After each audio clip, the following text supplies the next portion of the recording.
नमस्कार दोस्तों, स्वागत है आप सभी का जीएस फ्रेंजी यूट्यूब चैनल में।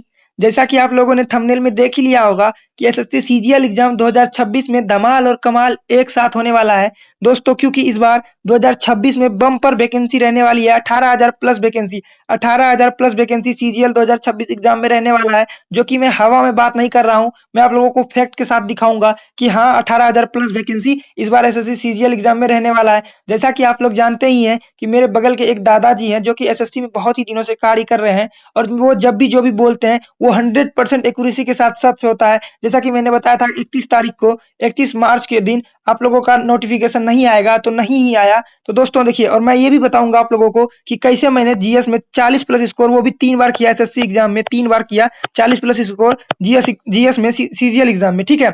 और दोस्तों आप लोग अगर यूपी बिहार मध्य प्रदेश झारखंड और दिल्ली हरियाणा क्षेत्र के आसपास से हैं, तो आप लोग अपने आसपास में बिना साउथ जाए आप लोगों को जीएसटी इंस्पेक्टर का वैकेंसी भरमार देखने को मिलने वाला है। तो चलिए दोस्तों, बताते हैं आप लोगों को कैसे वैकेंसी इस बार इतना रहने वाला है। तो देखिए, अभी तक जो वैकेंसी रिपोर्ट हुआ है ना, 1645 वैकेंसी अभी तक रिपोर्ट हो गया है एसएससी सीजीएल एग्जाम 2026 के लिए। 1645, जो कि जिस जोन से हुआ इतना वैकेंसी, अगर उसका टोटल मिला दे, अगर 2025 का बात करें तो 400 वैकेंसी भी नहीं था, 400 वैकेंसी भी नहीं था, कितना 400 भी नहीं था। और इस बार डायरेक्ट मान लीजिए 4 गुना 5 गुना वैकेंसी बढ़ गया है, 4 गुना 5 गुना वैकेंसी बढ़ गया है। और आप लोग अगर कहीं भी गूगल में, कहीं भी चैट जीपीटी वगैरह कहीं से भी पूछो कि इस बार एसएससी सीजीएल एग्जाम में कितना वैकेंसी रहेगा, तो 15 के टू 20 के बीच में बताएगा, 15 के टू 20 के बीच में। लेकिन जो कि मेरे बगल के दादाजी हैं, उनके बात के अनुसार चलूं तो लगभग 18 के प्लस वैकेंसी रहने वाला है, 18 के प्लस वैकेंसी इस बार रहने वाला है। देखिए, 1645 वैकेंसी जहां से रिपोर्ट हुआ है, तो इसमें सबसे बड़ा है लखनऊ क्षेत्र, जो कि मैंने बताया कि यूपी बिहार के लिए,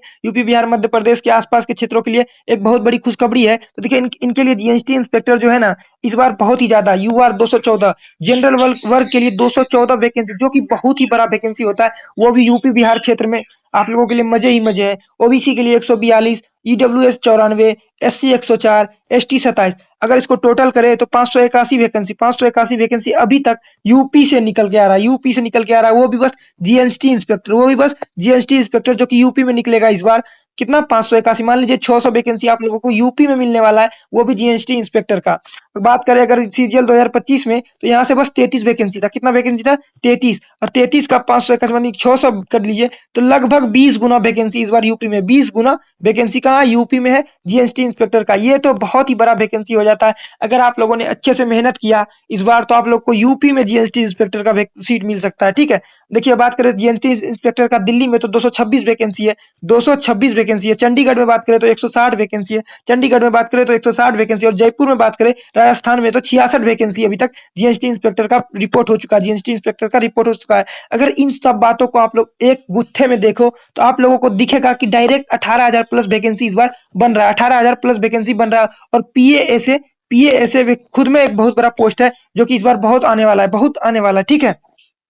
तो देखिए, इस बार जो वैकेंसी है ना, मोर देन लास्ट ईयर, यानी कि 15,000 प्लस जो वैकेंसी था, उससे कितनी बहुत ज्यादा मान सकते हैं, तो 20 के भी वैकेंसी इस बार 2026 में रह सकता है एसएससी सीजीएल एग्जाम में, ठीक है। 18,000 प्लस वैकेंसी तो आने ही वाला है, इसका 95% गारंटी है कि 18,000 प्लस वैकेंसी इस बार सीजीएल एग्जाम में आएगा। और मैं आप लोगों को बताता हूँ कि मैंने कैसे किया था जीएस में 3 बार 40 प्लस स्कोर। मैं आप लोगों को कुछ क्वेश्चन हैंडल करके दिखाता हूँ कि मैं एग्जाम में ऐसे क्वेश्चन हैंडल करता था, और कम समय में मैं ज्यादा क्वेश्चन को याद कर सकता था। देखिए, पहला क्वेश्चन है, देखिए आप लोग, पुरस्कार पुरस्कार को याद करने में आप लोगों को बहुत ही परेशानी होता होगा, रट्टा मारो, और बहुत ही सारा पुरस्कार है जिसको रटने में कंफ्यूजन ही कंफ्यूजन होता है। तो देखिए, पहला नोबेल पुरस्कार कब से शुरू किया, नोबेल पुरस्कार 1901। तो देखिए, कहीं कहीं आप जहाँ पे किसके दरवाजे में बेल लगा होता है ना, बेल बेल मतलब घंटा, जिसके दरवाजे में बेल लगा रहता है ना, वो लिख देता है एक बार के बाद नो बेल, मतलब एक बार अगर बेल बजा देते हैं ना, उसके बाद बेल मत बजाइएगा, एक बार के बाद नो बेल। तो नो बेल एक बार के बाद नो बेल, तो 1901 एक बार के बाद नो बेल। अब इस क्वेश्चन को आप भूल ही नहीं पाइएगा।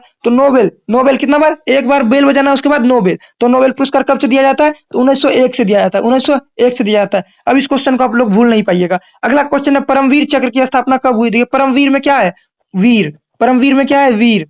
और वीर का डिजिट नंबर देखिए, 22, 5, 5, 18, इसको जोड़िए कितना आता है, 50। तो ये 50, तो परमवीर चक्र कब दिया जाएगा, 1950 से दिया जाएगा। तो वीर का डिजिट नंबर कितना हो गया, पूरा टोटल 50। तो परमवीर चक्र कब से दिया जाएगा, 1950। तो परमवीर चक्र की स्थापना कब हुआ, तो 1950 में हुआ। अगला क्वेश्चन है, अशोक चक्र की स्थापना कब हुई, अशोक चक्र की स्थापना कब हुई। तो देखिए, अशोक, अ प्लस शोक, शोक, 1952 में हुआ इसका शुरुआत, 1952। देखिए ताश में कितना पत्ती होता है, 52 पत्ता।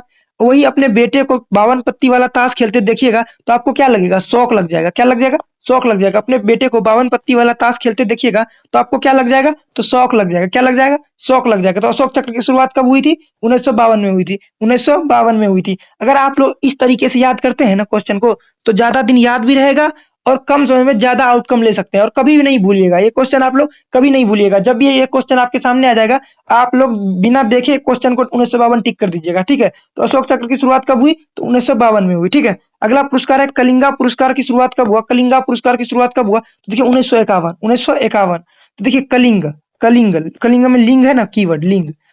गर्भ में जब बच्चा रहता है ना, तो उसका लिंग कौन बता देता है, पंडित जी ना।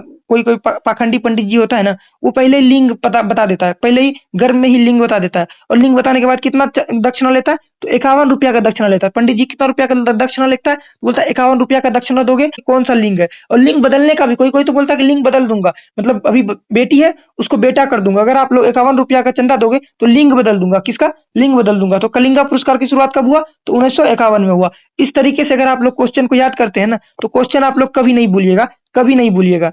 आशा करते हैं आप लोगों को ये वीडियो पूरा पसंद आया होगा और आप लोगों को बिलीव हुआ होगा कि मतलब ट्रिक की सहायता से जीएस को अच्छे से याद कर सकते हैं और अभी भी आप लोग 35 प्लस स्कोर कर सकते हैं। मैं पूरा वीडियो को रोज एक दिन में दो वीडियो ऐसे ही ट्रिक्स के साथ करवा रहा हूं। अगर आप लोग ने 90 दिन, जब तक एग्जाम नहीं होता है सीजीएल का, जो कि 90 दिन तो नहीं ही होगा, अगर 90 दिन आप लोग मिल के साथ में अच्छे से करते हो तो आप लोग का अभी भी स्कोर 30 प्लस स्कोर सीजीएल में रहने वाला है। इसकी मैं पूरी गारंटी लेता हूँ। ठीक है, धन्यवाद दोस्तों।